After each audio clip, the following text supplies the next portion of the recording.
Eh bien, salut tout le monde. Aujourd'hui, on va se retrouver dans une nouvelle vidéo où on va installer tout simplement un système d'exploitation sur notre carte Raspberry Pi 3. Voilà. Donc pour ce faire, vous faut munir d'une micro SD pour installer le système d'exploitation. Donc moi j'ai pris une micro SD de 16 Go, ça me suffira amplement pour le test. Il vous faut bien évidemment une connexion internet, parce que dans ce tutoriel, tout passera par internet.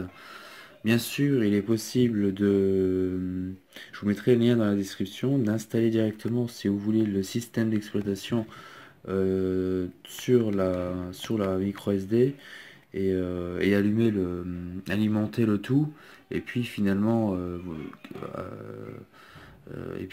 démarrer le système. Mais bon, euh, les propositions et les choix, j'allais dire, ne sont pas. Si on n'a pas une connexion internet, on a des choix de système d'exploitation qui sont assez restreints. Alors que si on a une connexion internet, on a quand même un certain nombre de systèmes d'exploitation que l'on peut installer finalement, que l'on peut choisir, que je vais vous montrer. Donc je vais commencer par déballer la micro SD. Puis je vais l'insérer. Donc ici vous avez le câble HDMI qui est relié à mon écran Philips. Ici vous avez l'alimentation que je vais brancher une fois la micro SD insérée. Ici vous avez le câble intranet. Je passerai par ce câble intranet parce que j'ai un débit qui est très très faible en Wi-Fi. Donc je suis obligé de passer par un système CPL. Bon bref, par un modem on va dire, qui me fournit un débit très très très raisonnable. Ici vous voyez, j'ai branché un clavier externe et juste en dessous j'ai branché une souris sans fil externe. Donc tout ça c'est du sans fil. Bien sûr vous pouvez mettre un clavier fil USB et souris fil USB, quoi, il n'y a pas de souci. Bon voilà, donc je vais insérer la carte et puis on se retrouve tout de suite. Ah oui, je précise, la micro SD, bon là il n'est pas encore déballé, vous pouvez voir, c'est pas factice, c'est pas encore déballé, il n'y a rien, voilà. Je vais dire, elle va être insérée directement là-dedans, je vais pas m'amuser à la formater via avec un autre ordinateur et tout ça, je vais directement l'insérer là-dedans, pour voir ce qui se passe, quoi, c'est le but du jeu, hein. Donc une fois retirée, je vais la mettre finalement dans le slot ici de micro SD, voilà. Comme ceci. Et puis, je vais finalement alimenter directement la carte pour voir ce qui se passe. Donc on a un petit voyant rouge qui s'allume. Voilà.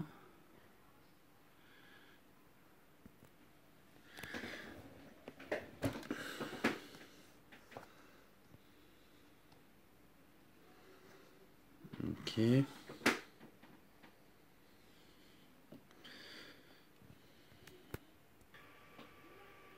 Donc je stipule que cela ne fonctionne pas. Si vous mettez une micro SD comme ça, pure et dure, vide, cela ne fonctionnera pas. Donc on se retrouve sur mon PC pour que je vous explique comment installer, on va dire, le boot, on va dire, de la carte, quoi. Voilà. Bon, on se retrouve sur mon PC.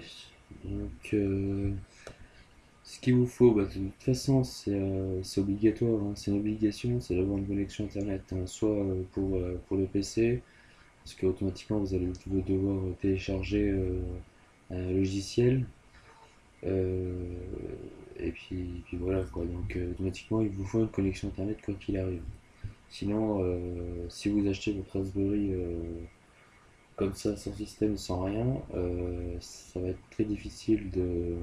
À part si vous avez un ami qui a une Raspberry, puis là dans ce cas-là vous pouvez faire un copier-coller de son système, de sa carte, et ça fonctionnera. Mais bon, partant du principe que on va- partant du principe que vous avez une connexion internet. Donc pour ce faire, vous allez sur Google, voilà, vous allez sur Raspberry, sur le site de Raspberry, premier lien, voilà, faites ici download, et ici vous avez deux choses. Vous avez le, le bootloader, on va dire, de la carte, plus le système d'exploitation Raspbian. Alors moi, le système d'exploitation Raspbian, je l'installerai pas du tout sur la carte.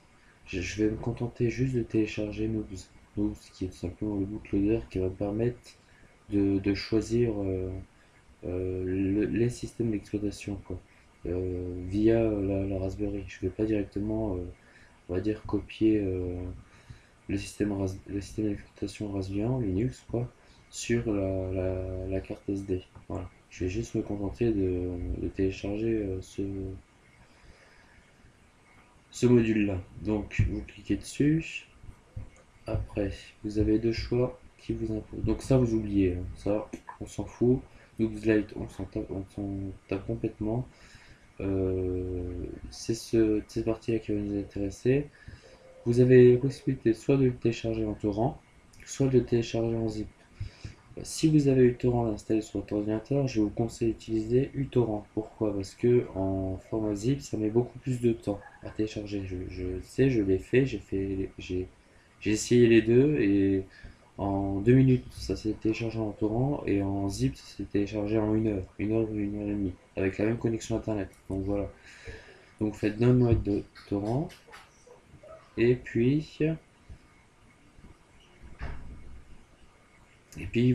vous allez avoir apparaître ici, bon moi je l'ai déjà fait, hein, mais vous allez voir ici apparaître voilà, Noobs, voilà, et puis vous l'ouvrez tout simplement, voilà, le problème c'est que moi je l'ai déjà téléchargé, il est déjà dans mon fichier de téléchargement, donc je vais pas le refaire. Mais vous ferez oui, ok, ok, ok, ok, ok, voilà, etc. Donc maintenant on se retrouve finalement euh, sur mon PC, sur le téléchargement, et on va décompresser finalement le Noobs qui est un format zip, donc il est là, voilà, qui fait 1,08 Go, donc on va extraire le fichier. Si vous n'avez pas une erreur, c'est pas grave. Vous pouvez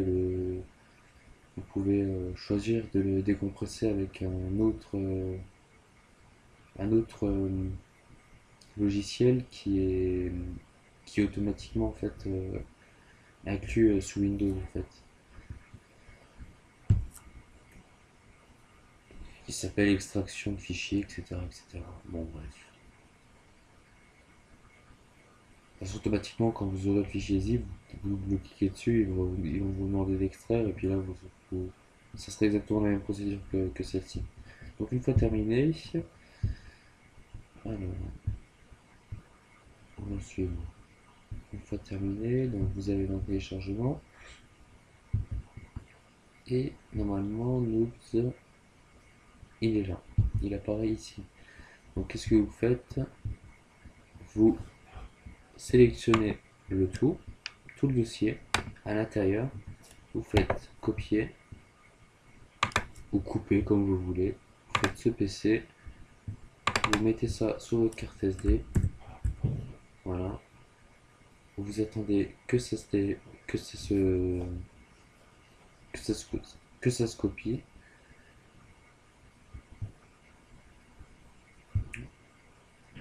Donc ça met environ, j'allais dire, 1 minute, 2 minutes.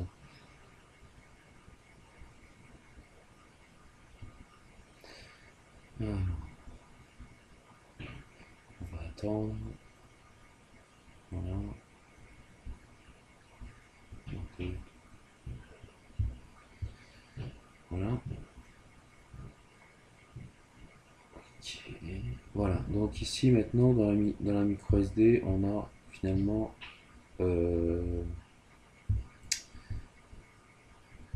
les fichiers pour le boot finalement de la carte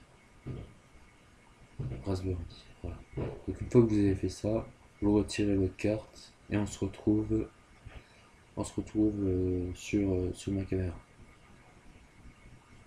Voilà, on se retrouve On se retrouve après la capture, j'allais dire, de mon écran de PC qui vous expliquait comment copier, on va dire, le boot pour, on va dire, télécharger les systèmes d'exploitation. Encore une fois, moi je précise, je conseillerais plutôt de passer par la Raspberry pour télécharger le système d'exploitation. Parce que déjà, ça va être beaucoup moins compliqué pour vous.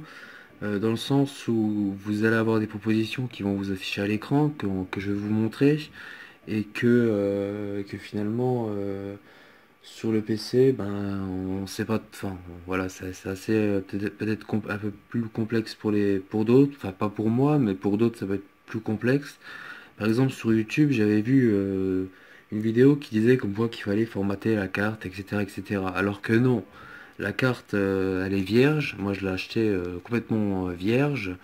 J'ai copié tout simplement comment il s'appelle? J'ai oublié, trou de mémoire. Le Noobs, voilà. J'ai téléchargé tout simplement le Noobs que j'ai décompressé, que j'ai remis sur la micro SD qui est là. Je l'ai remis sur la micro SD. Toujours pareil, vierge, hein. Enfin, elle est pas vierge, maintenant elle contient Noobs. Mais voilà, quoi, je veux dire, il n'y a pas besoin de formater, il y a pas besoin de formater la carte dans en tel type, etc., quoi. Bon, vous aurez compris. Donc maintenant, je vais alimenter la carte et puis on va voir ce qu'il propose. Donc une fois la carte alimentée, là j'ai la carte alimentée, voilà sur quoi je tombe. Donc on voit bien déjà qu'on a déjà pas mal de choses là, hein. Hein. Et puis regardez voir, voilà. Franchement, on a beaucoup de choses qui se proposent à nous. Donc, on va faire le tour en vitesse. Donc ici, on a le Raspbian qui est recommandé. Ici, donc ça, c'est tous des distributions Linux, hein. Donc, on a Raspbian, système d'exploitation. Un autre, voilà. Et on a même Windows 10. Bon, je le mettrai pas, mais voilà. Donc on a quand même pas mal de propositions. Et tout ça grâce à Internet. Donc moi, comme je vous ai dit, je suis branché ici en intranet. Mais, comment vous dire? Euh, je débranche mon câble, je vais débrancher mon câble intranet directement. Voilà. Je vais débrancher mon carte intranet. Voilà. Je vais redémarrer la carte. Donc pour ce faire, je vais la débrancher puis je vais la redémarrer. Donc je reprends, là j'ai débranché la carte intranet. On a toujours Raspbian qui est proposé. Mais voilà, on a que ça. On a vraiment que ça. Et encore pour télécharger ce truc-là. Mais bon, bref. Après, vous avez, on va dire, possibilité de vous brancher en Wi-Fi. Donc moi, par exemple, je peux me brancher en Wi-Fi ici. Et puis mettre le passeport du Wi-Fi pour obtenir finalement, j'allais dire, d'autres distributions. Donc on n'a pas besoin d'avoir un câble intranet. Moi pour l'installation, je passerai par le câble intranet parce que ça va être beaucoup plus rapide pour moi. Mais sinon voilà quoi. Je cherche la connexion. On attend un peu. Alors, apparemment c'est pas le bon. Ah oui, je tiens à préciser, faites attention si vous utilisez un clavier AZERTY, celui-ci n'est pas reconnu, il est reconnu en tant que QWERTY. Donc pour le mot de passe, le A et le Q sont inversés. Donc par exemple, enfin, ça c'est un exemple pour ma part, pour le mot de passe Wi-Fi. Mais faites attention, les claviers sont, enfin, pour la Raspberry c'est du QWERTY. Donc c'est clavier QWERTY, c'est pas du AZERTY. Donc faites attention si vous voulez vous loguer en Wi-Fi. Mettre le passeport quoi, c'est surtout ça. Voilà. Et donc là, sans câble intranet, j'ai exactement les mêmes distributions qui apparaissent. Voilà. Mais bon, moi je vais me brancher. Je vais pas me connecter en Wi-Fi, je vais me brancher directement à l'intranet. Voilà, et puis on va passer directement à l'installation. Donc pour ce faire, vous cliquez ici sur Raspbian, vous faites installer. Ça vous met l'espace que ça va vous prendre finalement. Et puis voilà. Installe. Vous faites oui. Et voilà. Donc là il crée finalement, enfin il écrit sur la partition. Là il extrait les... Voilà. Chrétienne, file system. Ouais bon voilà. Vous le laissez faire ça jusqu'à 100%. Voilà. Puis on se retrouvera après. Excusez-moi. Bon, je tiens quand même à préciser que c'est une installation qui peut durer entre 15-30 minutes ou 1 ou 2 heures si vous avez une connexion à 500 KO par seconde. Mais bon, c'est mon avis, je pense pas que c'est votre cas. Enfin, j'espère pas quoi. J'espère pas. Donc voilà, une fois l'installation terminée, donc vous cliquez sur OK. Ça va redémarrer normalement la carte. Voilà. Hop. Ça redémarre la carte. Alors, power by je sais pas quoi. Faut attendre un peu. Voilà. Excusez-moi si vous entendez du bruit derrière la vidéo. C'est mon petit frère et ma petite soeur qui font un peu de bordel et qui crient. Et qui crient. Donc voilà, donc je sais pas combien de temps que ça va durer.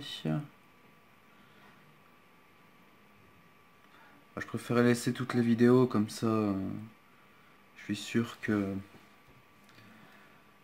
vous manquez rien. Donc là voilà, donc on a un écran noir. La carte. Ok. Donc je sais pas s'il va redémarrer. Ça, je n'en sais rien. Ça va être la surprise.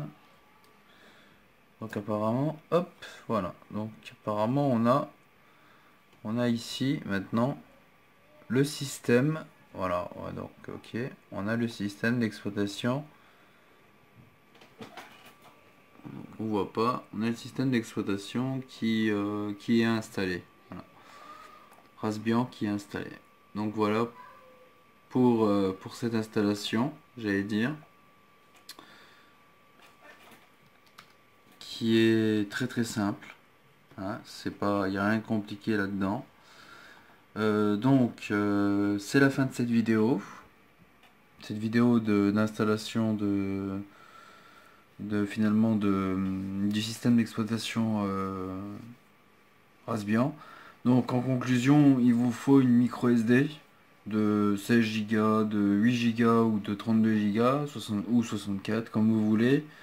Vous n'avez pas besoin de la formater. Vous n'avez pas besoin de la formater s'il n'y a rien dessus, si elle est nouvelle. Il n'y a pas besoin de passer par une série de logiciels de formatage. Ça sert strictement à rien, contrairement à ce que je vois sur YouTube. Par contre, ce qu'il vous faut obligatoirement, c'est une connexion Internet quoi qu'il arrive. Parce que soit vous passez, comme je vous l'ai dit tout à l'heure, vous installez le système d'exploitation via la carte Raspberry connectée à Internet, ou soit vous êtes obligé de passer de façon de toute manière par un ordinateur sous Windows, voilà, pour finalement télécharger le système d'exploitation. Donc ça revient à la même chose quoi. Donc il vous faut une connexion internet, mis à part si vous avez un ami qui a qui a on va dire ce même système là, vierge on va dire. Et là, dans ce cas-là, une copie intégrale de la carte, quoi. Voilà. Donc voilà, c'est la fin de cette vidéo, en espérant qu'elle vous a plu. Et puis voilà. Bien entendu, je ferai des vidéos sur cette Raspberry. Il faut bien comprendre que c'est un système d'exploitation sous Linux. Donc qui dit Linux, qui dit qu'il faut avoir des connaissances, donc c'est pas Windows, hein. Windows, On a une très belle interface graphique, on fait tout avec l'interface graphique, les installations, on les fait avec l'interface graphique, etc., etc., sous Linux, sous Raspbian, qui est une distribution Linux. Euh, la plupart des installations se font sous l'invite de commande, sous un terminal. Sur un terminal ici, par exemple. Si j'ouvre un terminal, pour le moment je n'ai pas, j'ai pas changé de nom, j'ai rien fait. Mais il faut avoir des connaissances en shell, quoi. En shell. Et ce que je vous propose, c'est de vous procurer, si vous le souhaitez, vous procurer un livre qui, avant j'étudiais, on va dire, une distribution Linux Ubuntu. Il y a une distribution Linux, c'est pas Raspbian, c'est une autre, mais c'est la même chose. De toute façon, tous les systèmes Linux sont les mêmes, quasiment les mêmes, à part quelques commandes qui changent, mais finalement c'est les mêmes. Je vous conseille d'acheter ce livre-là, d'acheter ce livre qui est de Scotch Grandman, qui est je crois, ouais, elle est quand même assez chère, 19,50. Donc soit vous l'achetez, soit vous le procurez sur internet, voilà. Mais là, il y a tous les, j'allais dire, il y a tout ce qu'il faut pour comprendre, pour maîtriser, j'allais dire maîtriser l'interface de commande. Donc par exemple, là tout bête. Par exemple, je veux installer un logiciel GeoZebra par exemple. Ouais, peut-être pas faire GeoZebra, enfin je sais pas quel logiciel. Ah non, voilà. Vu que je fais des vidéos sur l'Arduino, je veux télécharger finalement Arduino. Donc qu'est-ce que je fais? Donc je fais sudo qui veut dire quoi? Sudo qui veut dire que je me mets en mode administrateur, parce qu'il faut savoir que sous Linux, vous n'êtes pas administrateur, vous êtes simple utilisateur. Donc on va dire, utilisateur root et administrateur, ça veut dire que voilà, enfin, Linux, de toute façon, c'est une distribution qui est, j'allais dire, très très euh, pas complexe du tout, mais qui est très très protégée dans le sens où vous êtes jamais, vous pouvez pas copier, coller dans n'importe quoi où vous voulez dans les dossiers, voilà. Vous pouvez pas faire n'importe quoi. Par exemple, si je veux copier un fichier, je sais pas, donc là, je vais dans l'arborescence des fichiers. Je vais aller dans, je pense, je sais pas si c'est dans documents.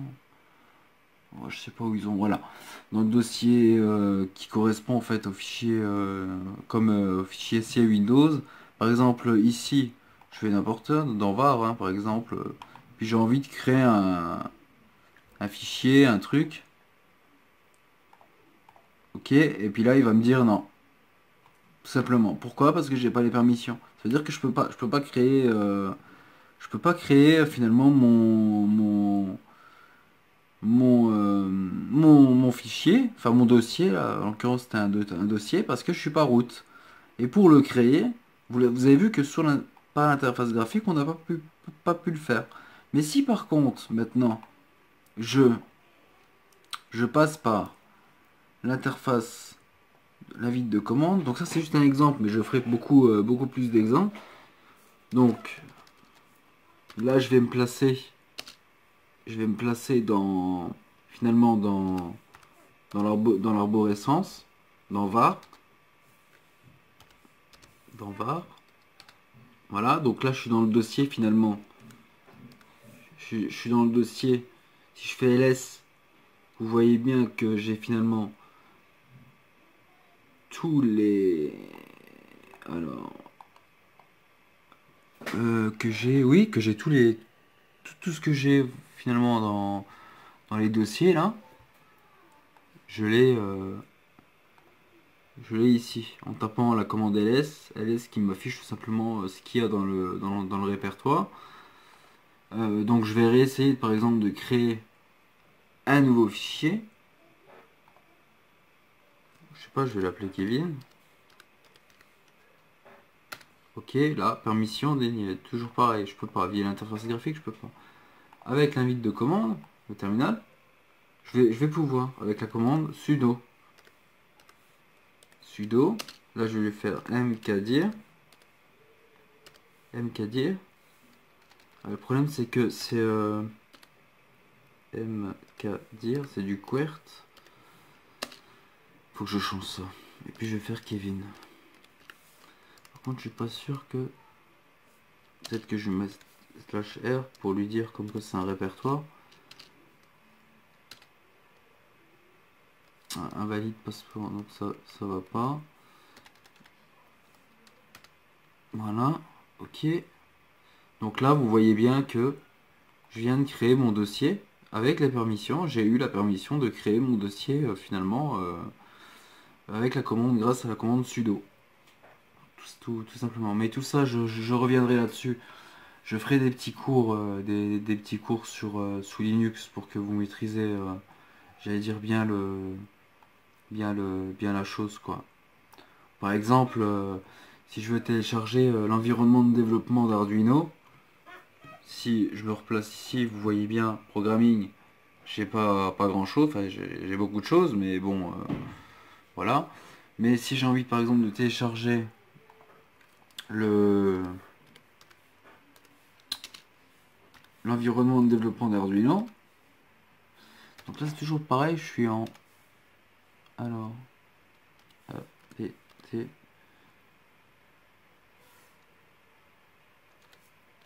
get grave. Ça c'est tout simplement ça c'est chiant hein, c'est d'être en QWERT. Et là je fais Arduino et puis là automatiquement encore une faute. C'est le QWERT hein, j'arriverai pas et pourtant il n'y a que les Français qui utilisent le QWERT hein. Les Américains, les Anglais, les Allemands, les Luxembourgeois je veux dire ils utilisent tous des claviers QWERT. Nous seuls les Français on utilise des claviers AZERTY. Je sais pas pourquoi mais bon bref. Donc là si je tape ça va m'installer l'environnement de développement d'Arduino, tout simplement. C'est des petits exemples, hein, mais je reviendrai là-dessus. Hein. Donc je vais attendre un peu. Normalement, cette vidéo, elle était censée juste vous expliquer, j'allais dire, l'installation de j'allais dire, du système d'exploitation Raspbian. Mais voilà. Donc là, il a découvert que finalement, il avait ça qui connaît cet environnement-là. Donc je lui fais Y pour lui dire oui. Hop, je fais ça. Et puis là, hop, il me télécharge le,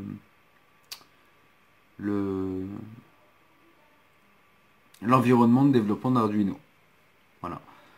Donc je vais attendre un peu là, même si c'est pas nécessaire.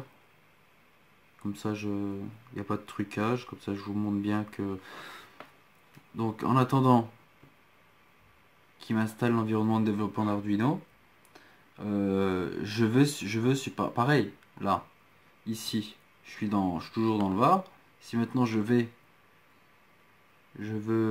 supprimer le dossier, bah déjà je l'ai même pas. Je peux même pas le supprimer. L'interface graphique me le permet pas. Donc voilà. Donc je suis obligé de passer par un autre terminal. C'est pas grave. Donc voilà, hop. Et puis là, je vais supprimer. Vous avez vu qu'avec l'interface graphique, j'ai pas pu supprimer le,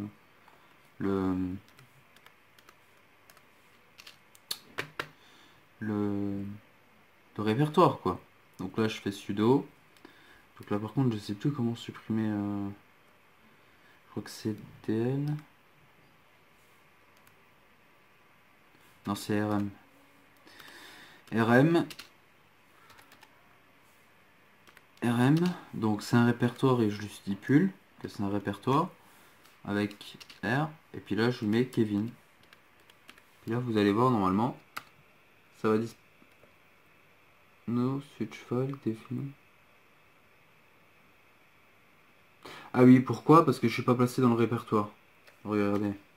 Si je fais ls, je suis placé dans mon répertoire principal. Il faut que je me place d'abord dans mon répertoire, là où il y a Kevin. Ah là là. Ça c'est le problème, je vais pas y arriver, je vais m'acheter un clavier QWERTZ.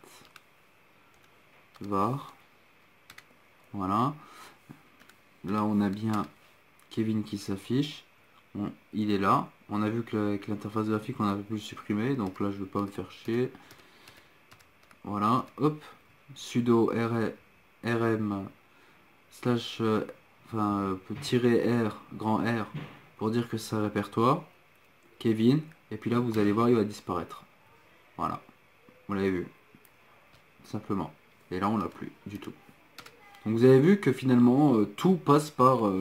il faut vraiment avoir des connaissances en Linux. C'est pour ça que je vous recommande fortement le livre L'essentiel du code et des commandes de Linux de l'auteur Scott Grenman. Je le mettrai dans la description. Voilà. Donc je pense que c'est bon. Voilà. Donc ça, je vous ai montré un peu comment créer un fichier, j'allais dire. Bon, ça, c'est pas très important. Est-ce que... Ouais, donc il m'a toujours pas installé Arduino. Environnement de développement d'Arduino, mais il l'a toujours pas installé.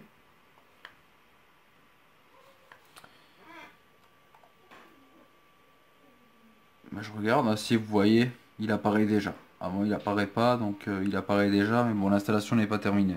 Donc il me l'a déjà installé. Donc voilà comment on installe, on va dire, un programme. De toute façon, tous les programmes et tous les logiciels que vous allez installer, vous allez devoir passer par l'invite de commande. Pourquoi? Parce que vous êtes pas, administrateur.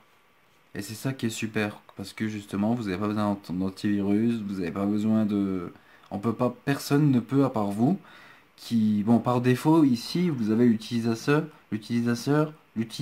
excusez-moi, Raspberry. C'est, voilà, l'utilisateur, il s'appelle Raspberry. Et le mot de passe de Raspberry, je crois, par défaut, c'est Raspbian. Raspbian, il me semble. C'est ça, ouais. Mot de passe, voilà, c'est Raspbian. On peut essayer. Donc si je me mets en mode route, je sais pas si ça fonctionnera. Bien. Non, il faut que j'active peut-être le... Bref, bon, bah, je reviendrai là-dessus. Bon, écoutez, c'est la fin de cette vidéo. J'espère qu'elle vous aura plu. En tous les cas, postez vos commentaires si vous en avez. Je ferai quelques...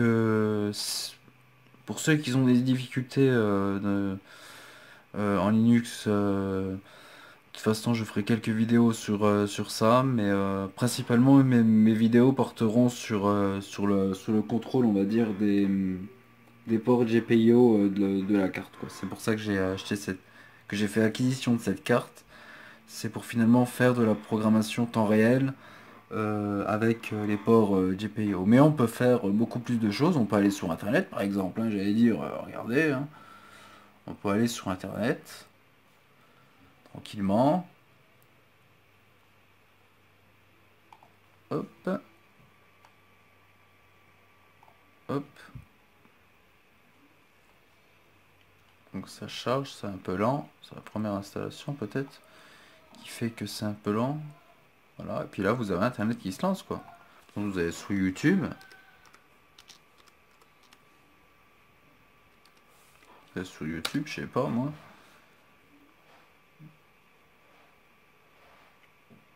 Puis voilà, donc vous avez Internet. Donc c'est un micro, finalement c'est un micro PC, quoi, je veux dire. Voilà, voilà. Donc c'est la fin de cette vidéo. N'hésitez pas à la poster postez surtout vos commentaires, postez ce que vous n'avez pas compris, postez ce que vous avez compris, enfin, postez pas ce que vous avez compris. Mettez un j'aime sur la vidéo si ça vous a plu et n'hésitez pas à vous abonner à ma chaîne. À bientôt dans une nouvelle vidéo qui concernera le Raspberry ou l'Arduino. Voilà.